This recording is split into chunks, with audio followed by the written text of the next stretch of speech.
สุขสบายดีเนาะมื้อนี้จะมาเบิ่งการเปลี่ยนรูปจาก AI เนาะคือรูปเดิมๆตัวนี้เนาะที่มันเป็นรูปรุ่นเก่าแล้วก็เป็นรูปที่บ่แจ้งแล้วเขาก็มาสั่งให้ AI เฮ็ดให้เนาะเขาก็บอกว่าปรับปรุงภาพนี้ให้ได้จากภาพถ่ายซ้ำจากรูปภาพ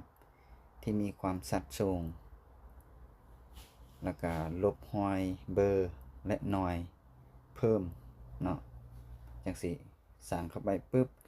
มันจะได้มาจังซี่เนาะเมื่อได้มาจังซี่แล้วเราก็ดาวน์โหลดหรือว่าเซฟมันจะมีโลโก้ AI ปรับอยู่นี่เนาะฉะนั้นเรามาลบอยู่ที่นำ Photoshop อีกครั้งหนึงเข้ามาที่ Photoshop แล้วก็เข้ามารูปภาพตัวนี้เนาะฉะนั้นเรามาลบ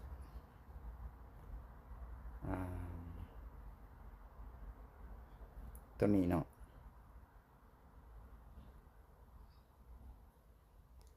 มาลบตัวนี้เพิ่มเติม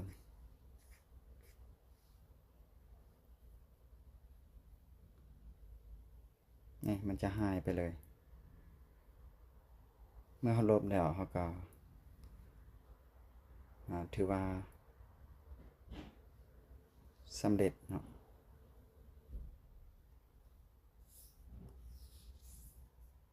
หลังจากสำเร็จแล้วก็ดาวน์โหลดเซฟ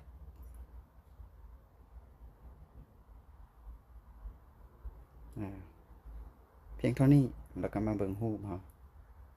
ที่ได้จากเมื่อกี้เนาะตัวนี้เป็นรูปที่ AI สร้างให้ตัวนี้เป็นรูปเดิม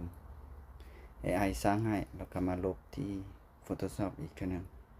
ก็ถือว่าได้ประมาณนี้เนาะขอขอบใจเนาะ